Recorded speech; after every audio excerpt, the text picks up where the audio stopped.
You brave souls. I was just thinking the same thing. What an unlikely time to talk about psychedelic drugs, 10 a.m. on a Sunday morning. Yeah, time is, irrelevant when it comes to Maybe everyone's the just been drug up trip. all night. Yes, you just come in from your wild Saturday night. Well, I'm very happy to see all of you, and I'm very, very happy to have Ayelet Waldman here with us. Ayelet Waldman. I just already butchered your name. Nobody gets it right. It's You're early. good. Kind of by way of introduction, you graduated from Harvard Law. You're in the class, same class as President Barack Obama. You're Barack Obama. You're our Barack Obama. I was even here in Grant Park in 2008. The whole family was, yeah. How many of you were out there? Right? See, I was across the street with the Republicans. That's the assignment I got that night. Oh, no. The party never started. Never. What a terrible, it was fascinating. That is a short straw to draw. Yeah. Sorry, babe. But yes, it was all right. You are former federal public defender, Yes. which seems like a rarer and rarer creature. Yeah. You fight to get women out of prison. You're trying to get us out, tried to get us out of this onerous war on drugs. So you are definitely one of the good ones. Also a great writer, all-around good human. Thank you. She's just trying to cheer me up because of the rain. She knows that I'm gloomy. So I'm not trying to say that bad people do drugs, but I am curious how someone who kind of steeped in the law in the way that you are. Decided to become a criminal? Right, you never bought drugs from a drug dealer. You're a known criminal, not, I have, a certain amount of experience with drugs, but I always say sort of more than some people I know, but less than, say, Presidents Obama and Bush. So, but it was a really unlikely choice for me because I am I have a big mouth, but I am at heart a rule follower. I give back the change at the grocery store. If I get paid too much, I don't, when the movie says that kids get in for a 12 and under, if my kid has their 13th birthday, they pay a full ticket, even if they're short.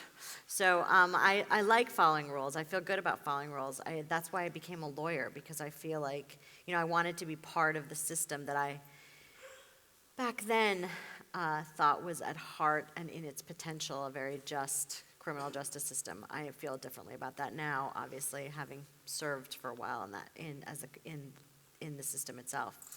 But this experience came about really just as a result of desperation. I have a mood disorder, and I had this terrific treatment. Basically, my mood disorder is called premenstrual dysphoric disorder. Think of it as like really hellish PMS. Like you're bipolar, but just in the week before your period. Which is actually really common among women. 67% of women's admissions to inpatient psychiatric facilities occur in the week before their periods, which we found out because psychiatric nurses had always kept this huge supply of pads and tampons because they know that as soon as somebody checks in, that she's likely to get her period. So someone finally did the research and realized that there's this incredible correlation between women's hormonal fluctuations and their mood fluctuations. So for years, I had this very effective treatment. I took a week of SSRIs right before my period, and I was fine. Like if you follow me on Twitter, not 100%, but more or less fine. But then as one gets older, and I say there's some people in the room who know this, one's hormonal system changes.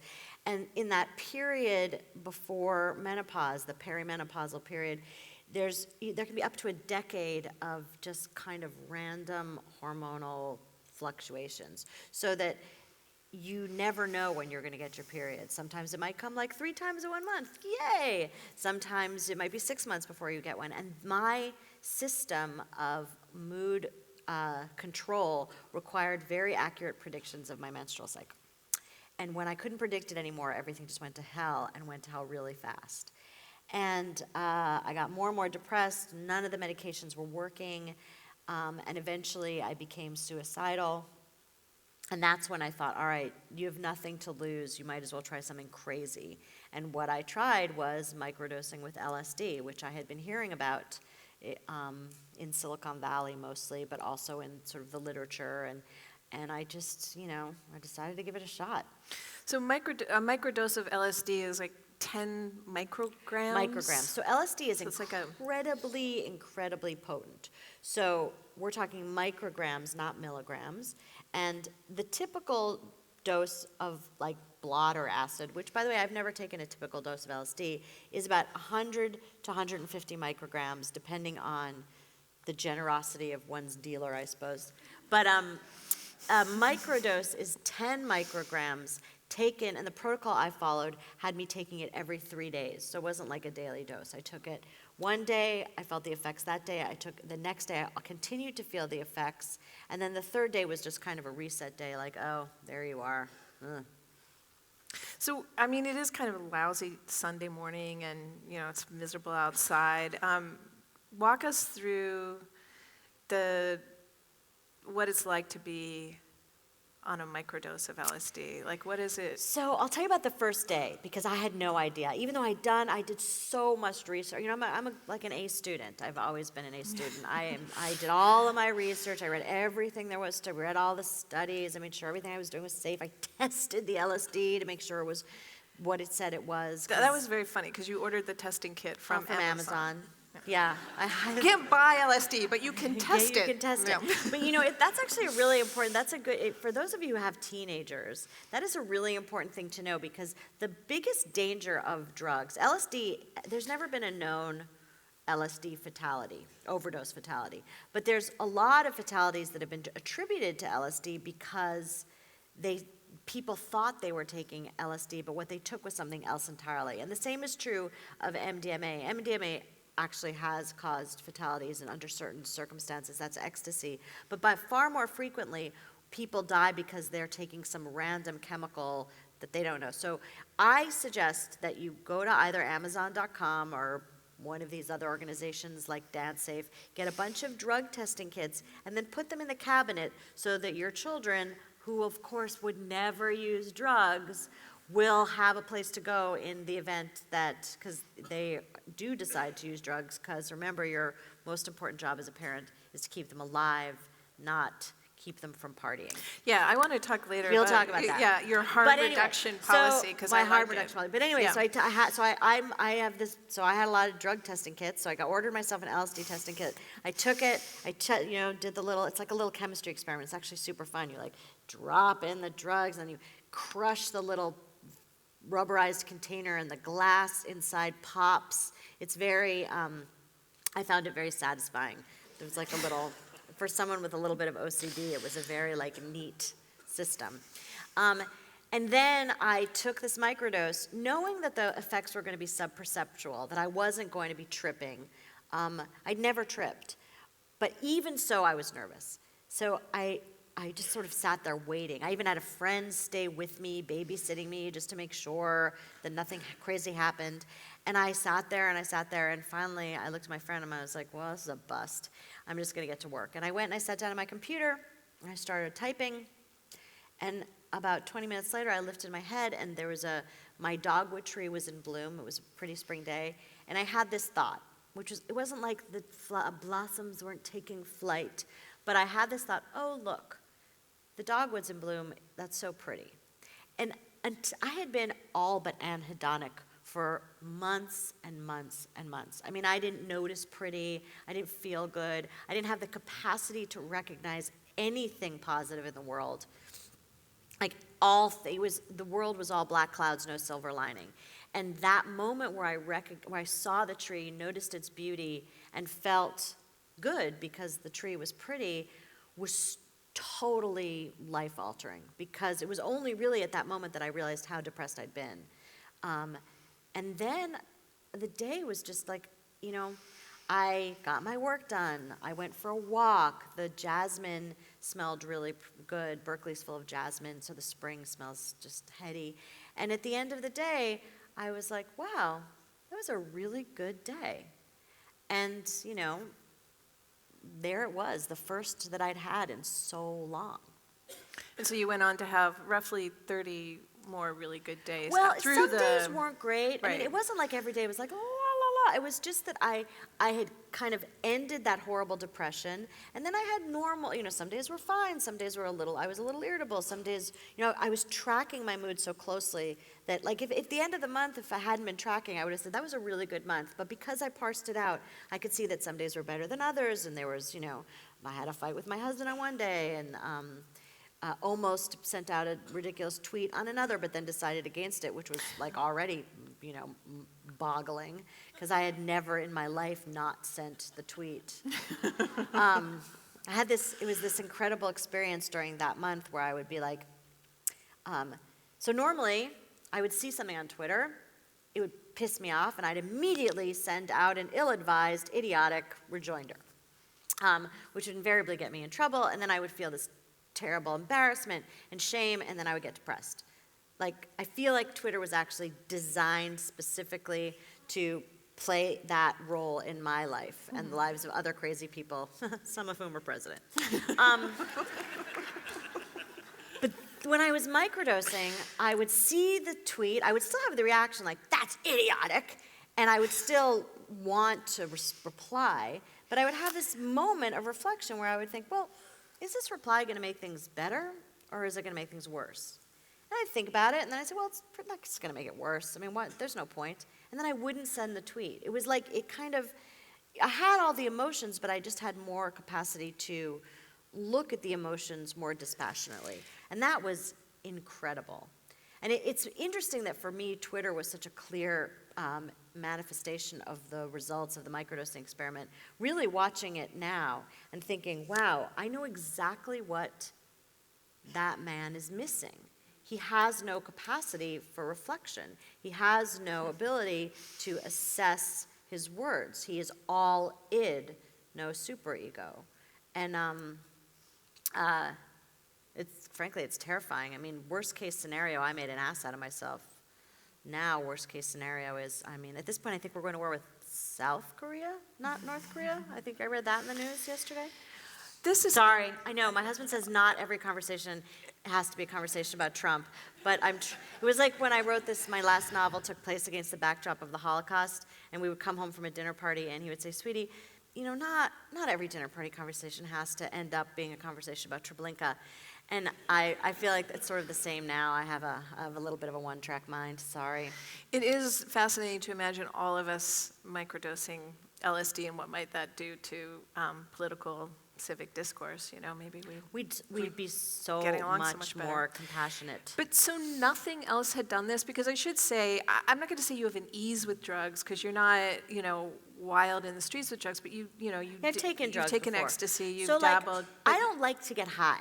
I really don't like to get high. So anytime that I've smoked pot and gotten high, it's been an unpleasant experience for me. So I don't drink at all.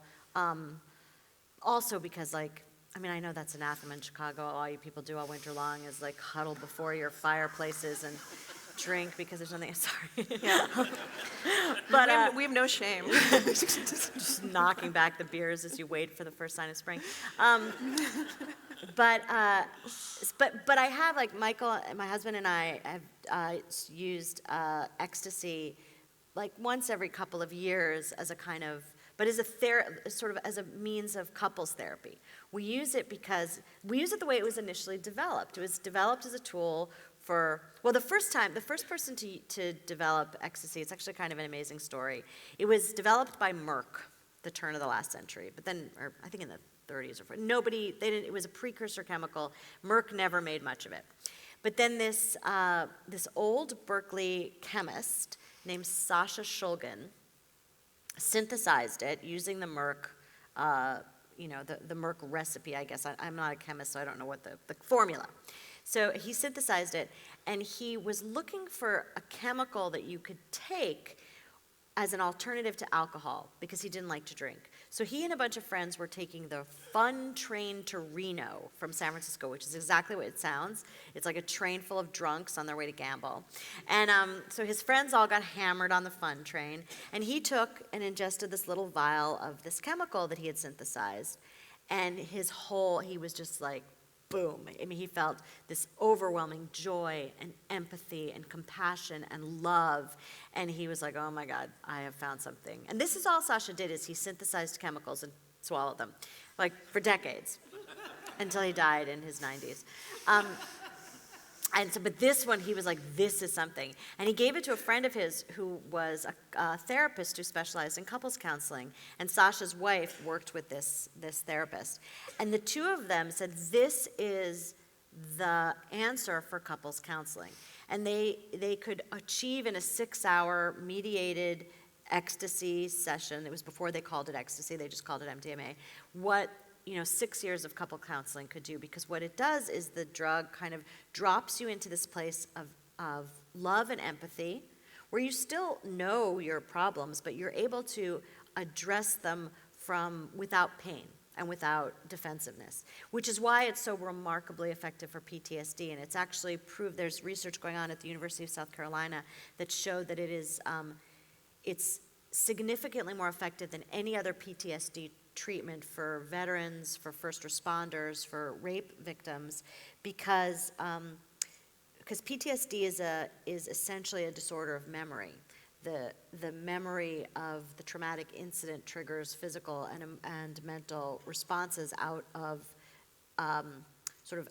out of proportion to the actual experience of the moment. So like a car backfiring triggers this massive adrenaline response in someone for whom that kind of sound was, only happened in war. So what MDMA has allowed these therapists to do is, they do these sessions, and then the individual who's suffering from PTSD can then go through the traumatic experiences, but from a place of self-acceptance and compassion and love, and do the work necessary to work through them. So, and that actually works also in terms of couples counseling. So we've done that. So like it wasn't like I was completely averse to taking drugs. And but I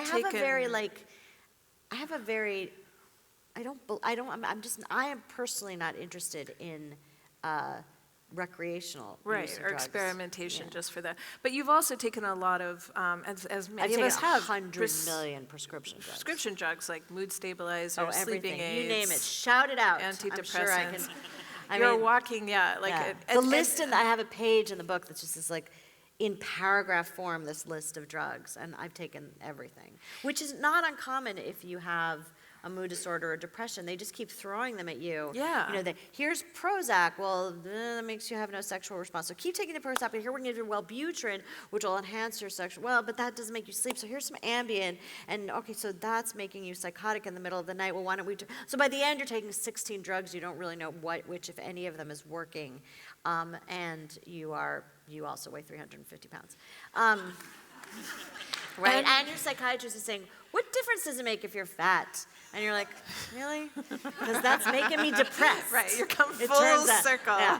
So, but so like all of that, so you are someone who has a lot of familiarity with drugs designed to do kind of what you're saying with LSD, like to detach from maybe these things. But nothing worked like LSD here's what's interesting. I actually do think that neurochemically, LSD is more effective than SSRIs at alleviating depression. And I think once the research that's beginning now in England and other places, we're going to see that we're going to understand why. So basically, they've started giving people large doses of LSD and putting them in fMRI machines, and many of you probably have dropped acid. I have not. I can't, however, imagine anything more horrifying than an MRI while you're tripping, right? It's all about set and setting when you take drugs, and I cannot honestly imagine a more terrifying setting for an acid trip. But anyway, these very loyal subjects are doing this. So we know what happens in the brain when someone takes a psychedelic drug like LSD or psilocybin. The brain lights up, and different parts of the brain that don't normally communicate start to communicate in unusual ways. And that's why you get insights in creativity. The theory is that's why people in the 60s there was a group of researchers at Stanford that found that when they gave LSD to computer scientists, architects, engineers who were working, or mathematicians who were working on intractable problems, they had insights that allowed them to solve their problems while under the influence of LSD. That's why we know what DNA is, because the double helix was discovered in the course of an LSD trip, we think. He was a little coy about that, but that's at least the theory. And lots of other patents and insights were had during these creativity research studies in the 60s. But LSD also attaches to the 5-HTP2A and 2B receptors, which is what SSRIs are doing. What SSRIs are doing, they're selective serotonin reuptake inhibitors. They're operating on your neurotransmitters. And what will happen is your neurotransmitters release serotonin and then gobble it back up. And what an SSRI does is it keeps I'm simplifying this, but it keeps this neurotransmitter keeps it from gobbling the serotonin, so the serotonin sits around a little longer and makes you feel better. That's for like the idiot's version of brain chemistry. And what LSD does is it adheres to those receptors, the 5-HTP2A and 2B. It's very, very sticky. So it sticks to them for longer than makes sense, than its half-life. Like LSD's half-life is pretty short, and yet any of you who've taken a normal LSD trip will know that you're like, it's fun, fun, fun, and then it's 10 more hours, right? So that's the way my husband describes it, who's far more experienced than I with these chemicals. So, and that doesn't make any sense, because by then it's all gone.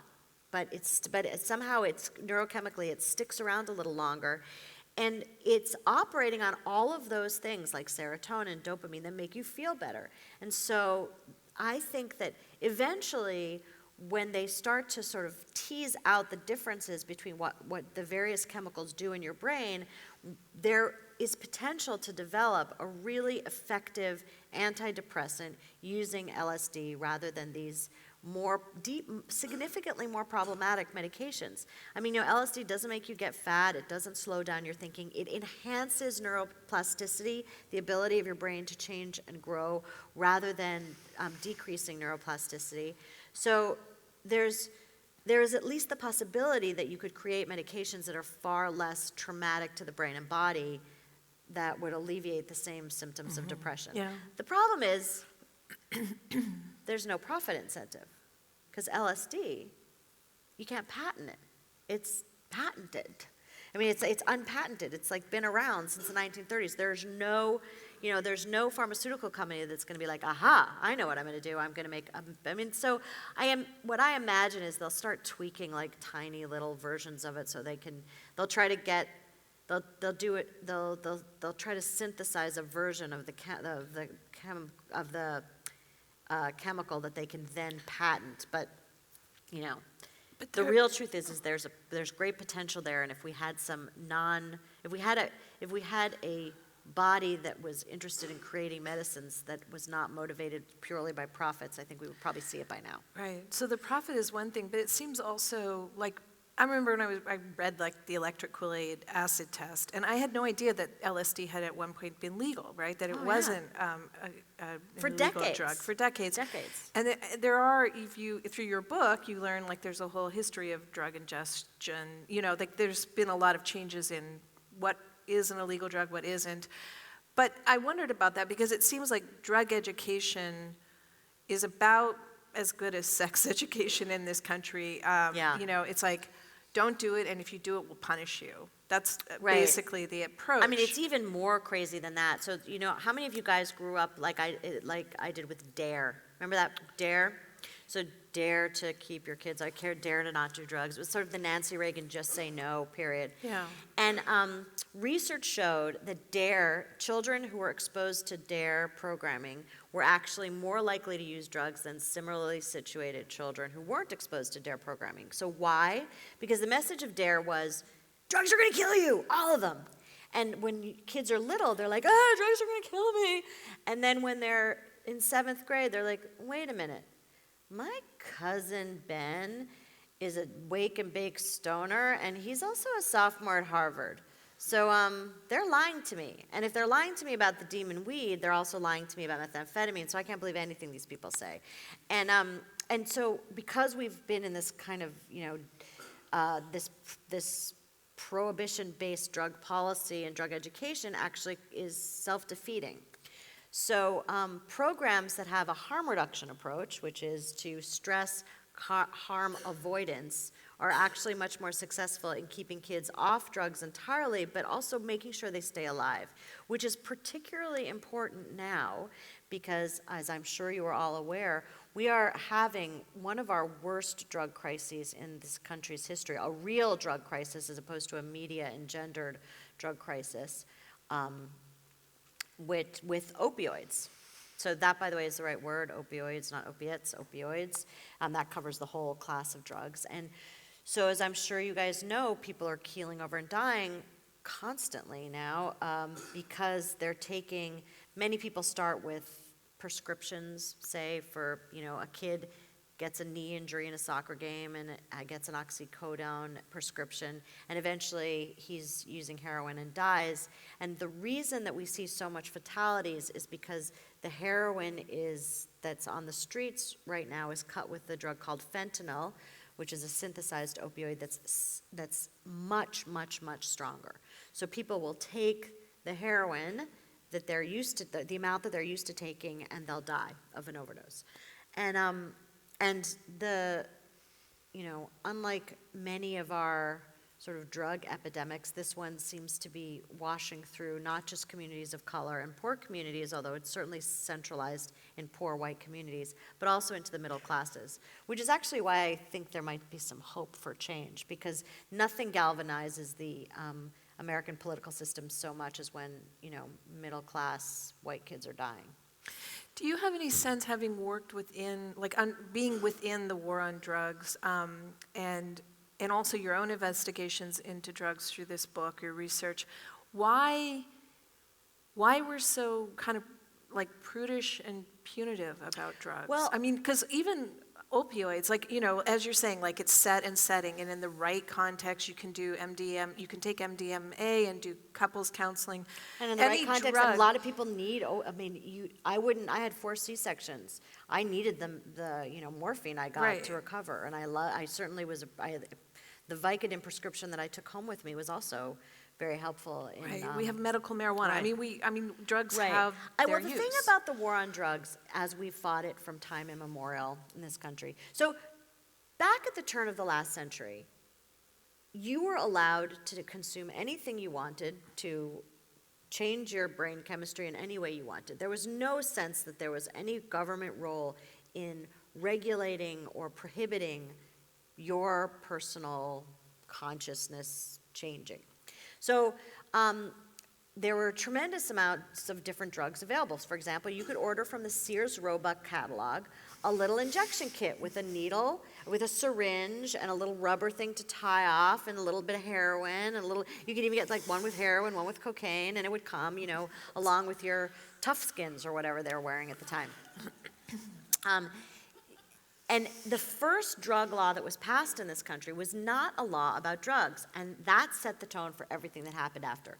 The first drug law that was passed in this country was an anti-opium den law. It was directed only at Chinese immigrants who were using opium in opium dens.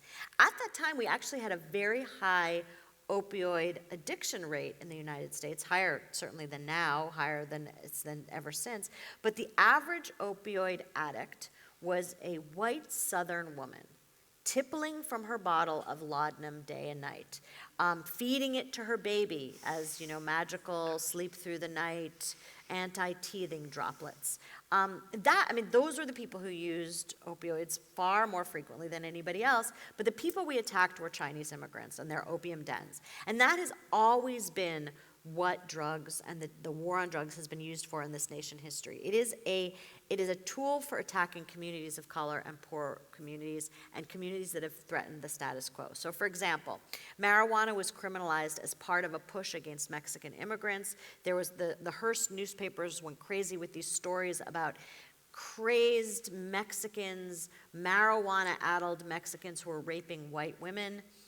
any of you who've smoked weed, the idea of anyone being so, like, you don't, as I always said to my daughters, if you're gonna go out, and nobody ever got raped hanging out with a bunch of guys who were smoking pot. Stay away from the keggers. Stay away from the frat parties, because that is where the danger lies. But that was how we criminalized marijuana. Similarly, cocaine was criminalized as part of a campaign against African American communities. There was this rumor that went around that cocaine made Negro men immune to low caliber bullets. So that's why police forces around the country changed the caliber of their bullets in order to fight this drug-crazed, superhuman, cocaine-addicted Negro.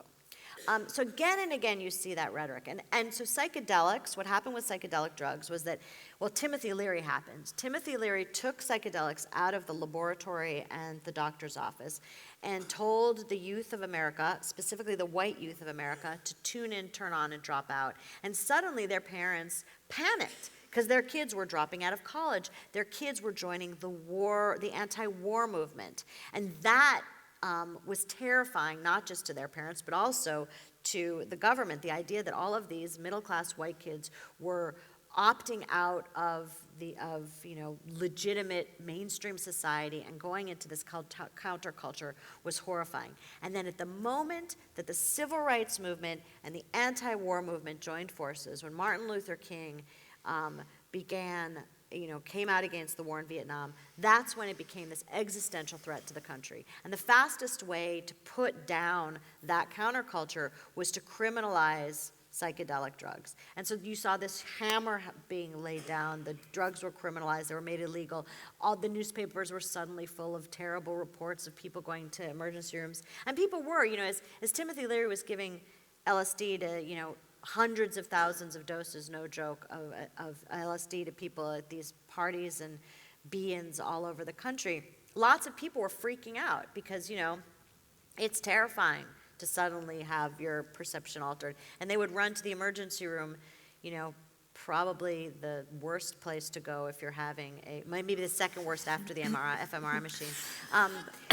And doctors were trying to treat them when all they really had to do is just let them sit for 10 hours.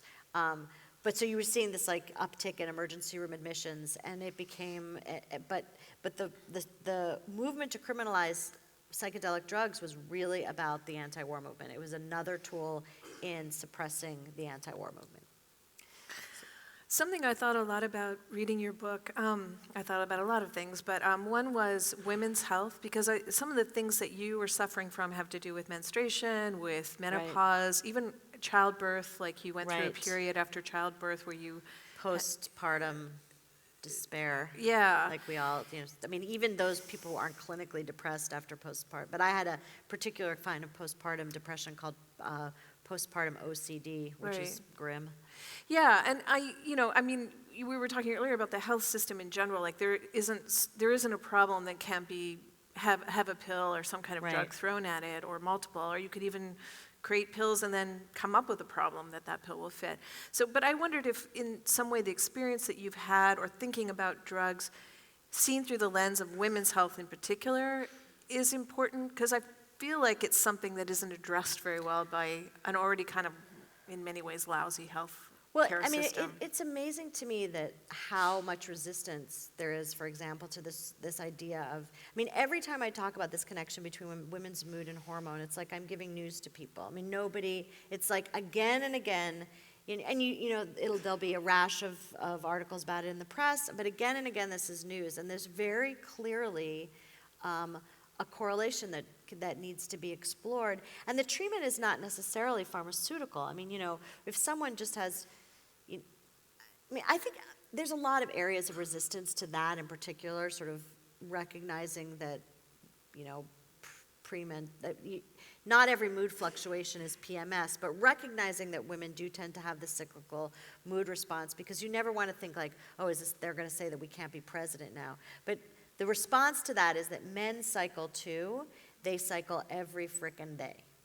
So that is, and moreover, this is something I always tell my students that freaks them out. I always say, listen, so we have isolated the chromosomal abnormality that is directly correlated with violence. There's a chromosome, and the vast, upwards of 90% of violent, I think something like 96% of violent criminals have this chromosomal abnormality.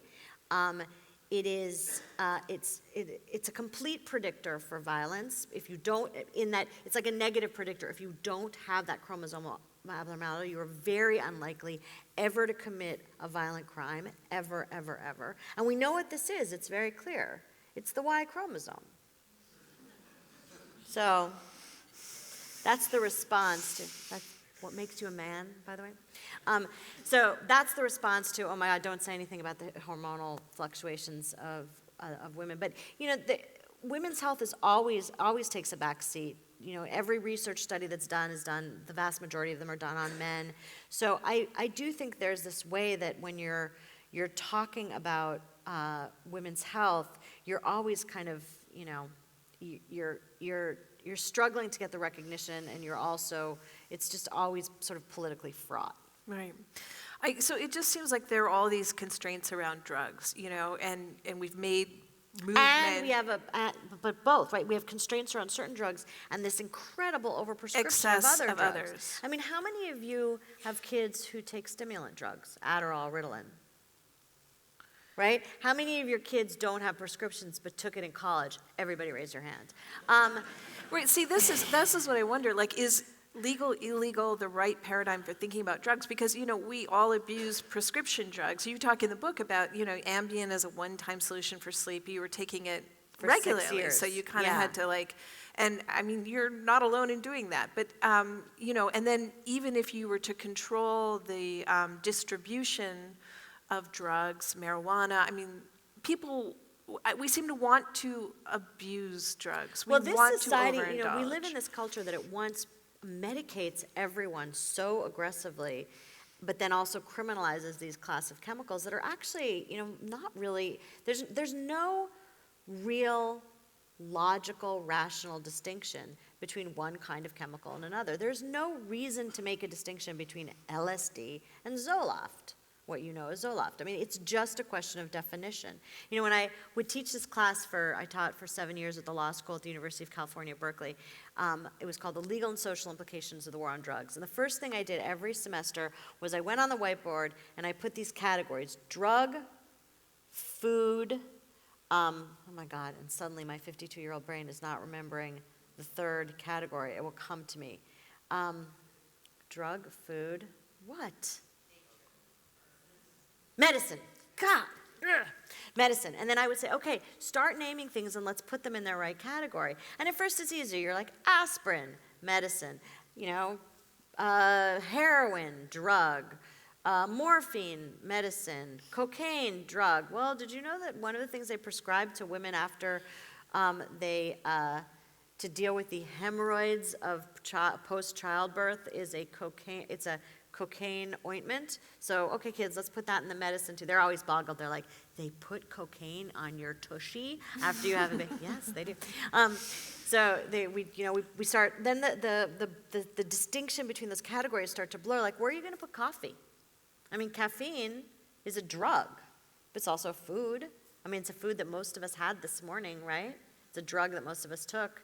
So, you know, our distinctions really are arbitrary. So I think that the way that we have to approach this is just, we have to at once recognize the ways that we're over-medicating ourselves and recognize the ways that we are not making use of things that can enhance our lives. Mm-hmm.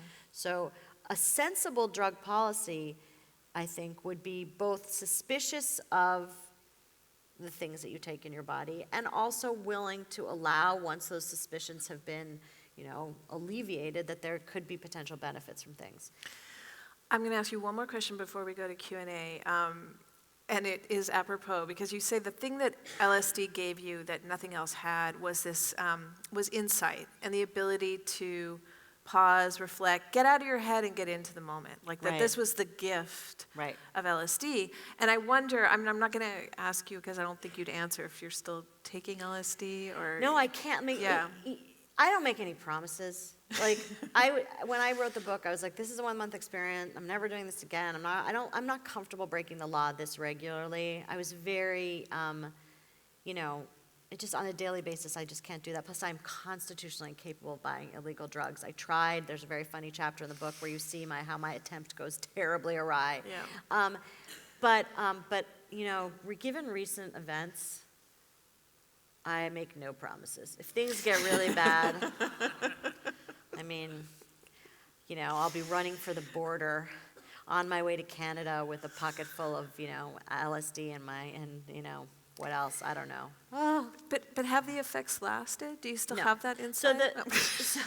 The actual physical effects, the chemical effects, the neurochemical effects do not last. LSD has a very short half-life.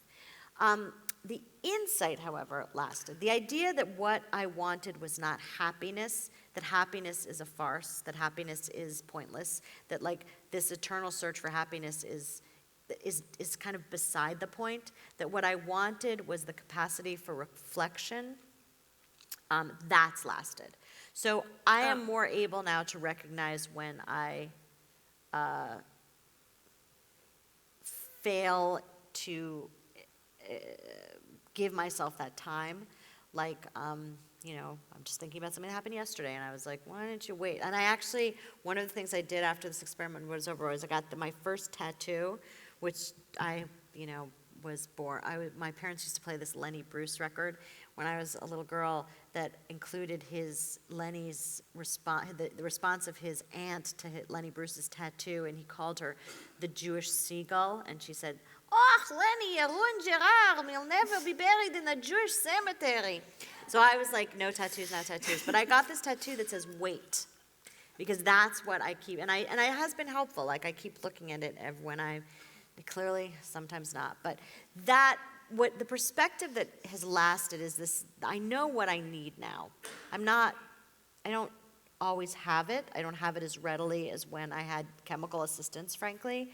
And the sort of therapeutic infrastructure that allows me to more readily get that is incredibly time-consuming and expensive. And I'm in this kind of very interventionist cognitive behavioral therapy that I actually go to 3 times a week, which is just amazingly onerous. And then there's like freaking workbooks and I should be doing right. I shouldn't even be here. I should be Oh no, you can't go filling to in the the guilt. pages of my dialectical behavior. But yes, I can't experience the guilt. The I guilt won't is let bad. you go to the I have an guilt. app that I'm like, oh well, I think gay guilt, and I have to fill in. You Oh, have there's so a much moment guilt. of guilt. So and I definitely feel like, if I could just microdose, I wouldn't need to do these damn workbooks quite so often. All right, let's hear what these people have to say. We want your questions. We want good question right questions. there. Dana is coming around with a microphone, so yes, hold your hand in the air.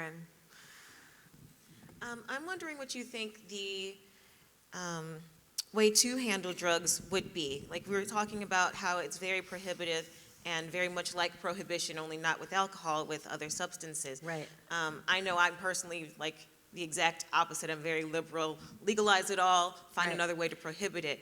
I don't necessarily think that's the right answer. It's the answer I kind of Well, think I have a whole chapter where I talk about this in the book. I interviewed Michelle Alexander, who wrote The New Jim Crow, and the professor of a chemist who is the first tenured African American in the sciences at Columbia University. He's in his early 50s. Wrap your mind around that. First tenured African American, he's in his early 50s. That's when Columbia started tenuring African Americans in the sciences. Not that long ago. And then a police officer, and then people from Drug Policy Alliance. And I was like, what is the perfect system? What would be the right way to approach drugs that would minimize the harm, and minimize the harm to society too, because we have this system of massive over-incarceration. We have the highest incarceration rates in the world in this country, in the world. That's completely reprehensible.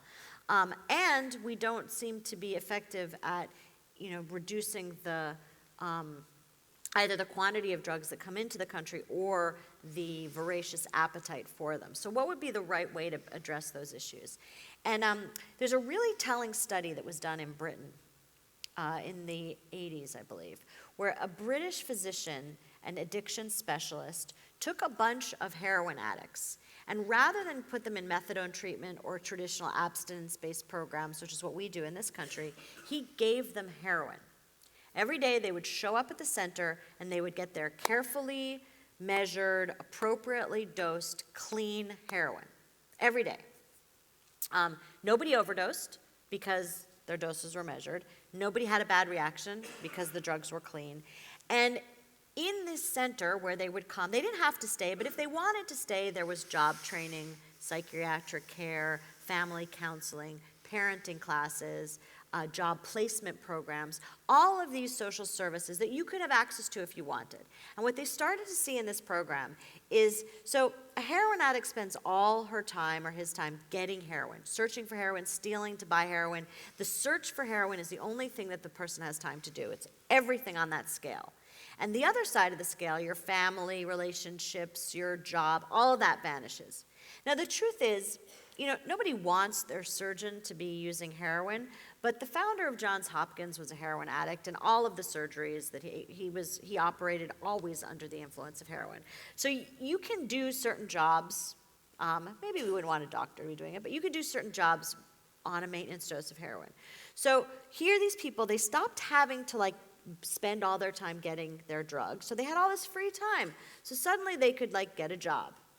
And they weren't stealing from their families anymore, so they they sort of reopened and reconnected with their families. And they reconnected with their children. And the scales got very, very different. And a large proportion, up more than 75% of the individuals who participated in that program went on to stop using heroin without any maintenance program, without any methadone, without anything else. They simply stopped using. And a core group of about 25% stayed on the heroin, and those people were never going to get off it. Nobody died, nobody went to jail, nobody committed crimes. The United States government, which has imposed its vision of drug policy on the rest of the world throughout history, was outraged at this program and forced the Brits to shut it down. Within a year of the program being shut down, the majority of the participants were dead. They'd overdosed and died. But that model is really interesting because that model has been replicated around the world and it is always more effective. So I think that legalization, not decriminalization, but actual legalization would much increase the benefits and decrease the harms of drugs. If you have a kid with a seizure disorder, CBD, cannabis high in CBD and low in THC, which THC is the intoxicating element, CBD is the kind of body element in marijuana. High CBD marijuana is more effective at treating seizures in small children than any other medication. So kids who have intractable seizure disorders will often stop seizing entirely, or their seizures will be much decreased with CBD. So you could have a system which we see all over the country now, where marijuana is prescribed or simply available. I'd like to see, we know that there are people who've had life-changing experiences using psychedelic drugs. There's research going on now at NYU, at Johns Hopkins, and at UCLA Harbor Medical School with people facing profound depression and despair at the end of their lives, people who have fatal illnesses. And 1 to 2 mediated psychedelic experiences seems to alleviate that depression permanently. So I could see these kind of centers where you would go and you would have a mediated LSD trip or psilocybin trip. Like a sleep center. Like a sleep center, or like a spa, because I'm a person who likes, hot tubs and nice sheets. The LSD so spa. It sounds sort of crazy to imagine it, but I could totally see that. Or you would go to a couples counselor who specialized in MDMA treatment. You would go to a PTSD center that specialized in using those drugs. In the same way that, you would have all of these, the way that some drugs you can buy at in the drugstore, and some drugs you need supervision to take. By the way, you know what the most toxic, dangerous, potentially fatal drug in your medicine cabinet is? The drug that is the most dangerous to all of us and the most likely to kill you if you take a little bit too much? I took some this morning. Tylenol. That is the most dangerous drug you have in your medicine cabinet. So like the idea that you can buy Tylenol, but you can't buy, some of these other things that are far less toxic, it's fascinating. So anyway, that's what I'd like to see. And I'd like to see us not criminalize, the step toward that is, if you're a kid like my kids, if you're a white kid and you have a joint in your pocket, nothing is going to happen to you in this country. If you're a black kid and you have a joint in your pocket, you could spend years in jail, even just awaiting trial. So that is the most urgent crisis we have, and we need to stop criminalizing, using drugs as a way to criminalize people of color. Because to be clear, we are not criminalizing the drugs. The goal is to incarcerate especially young men and especially black young men. And the excuse of incarceration is drugs. A little bit of a high horse there, sorry. Ketamine has recently been legalized for depression. And as one who has suffered from chronic depression and taken all those medications and all, it's supposed to be, the new big thing. Of course, it's only for rich people because there's no insurance coverage, none of that. Pharmaceuticals are not doing anything. And the way that it's given now is especially costly because it's given through infusion and anesthesiologists. It's like the new anesthesiologists have been desperately looking for like the plastic surgeons. We used to be, plastic surgeons, you should specialize in like burn victims, but now they're making sure that everybody looks like, I don't know, what's her name? Kim Kardashian. But anesthesiologists have never had a way to get, their particular skill set has never easily led to private billing, let's say. But now suddenly there are these little centers that are coming up because ketamine is so effective at alleviating immediate critical depression. We don't know how it works in the long term, but it is very good at alleviating immediate depression. So there's centers popping up all over the country where you can check in and you get an infusion. It takes some hours to get into your system, and you go like, some centers, they say you go every 3 days for 2 weeks, and some have you go every week for a month or whatever. It's all just very ad hoc, and we don't have a lot of great research. But what we do know is that ketamine is effective at treating depression. But again, there is no profit, like no pharmaceutical company is going to be incentivized to do the research on ketamine because the pharmaceutical dose is unpatentable. Quite. So I have hope that we'll see more research into ketamine, enough to get coverage for insurance coverage for people. But right now it is the sort of, when people ask me, I'm depressed, at every one of my events I get at least one or two people who come up and say, I'm suicidal, I'm full of despair, what do I do? And my first line of advice is ketamine, because it's legal, it's not illegal, it's available, but of course, it's, as you say, it's terrifically expensive. And we probably needs to be done, it's probably a maintenance type treatment. We don't know for sure, but it's probably a treatment that you need to keep doing in order to maintain the results. And nobody really knows why quite yet. It's worked for 2 weeks. Well, great. That's great. Congratulations. Congratulations. I mean, when it works, it's amazing. And I've seen people who've been suicidally depressed who have had their lives changed. And frankly, I think if it had been more commonly in use when I went through this period, which I never say in the book when I did this, because I am comfortably outside of the range of the 3-year statute of limitations, but there's certainly people I interview and talk to who are not, so I'm very vague on time. But I probably would have tried that first if there had been more research out there and I'd known about it.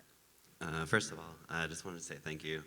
Your work legitimized a conversation with my family about something that I knew anecdotally. Oh, that's great. And was then able to sort of be like, here's an Oprah Book Club book, Mom. Let's talk about this.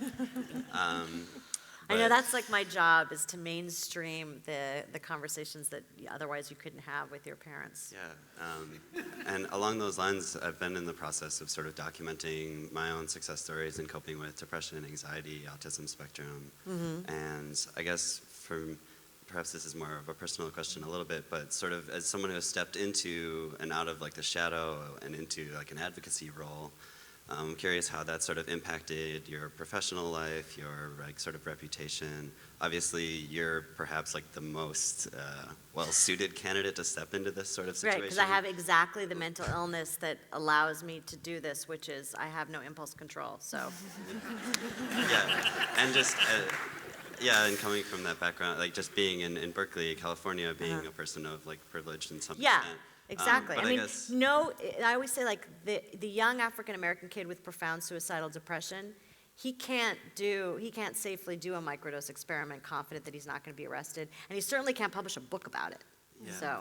So I guess my question is like, have you faced like pushback? Have you like dealt with that like along the way?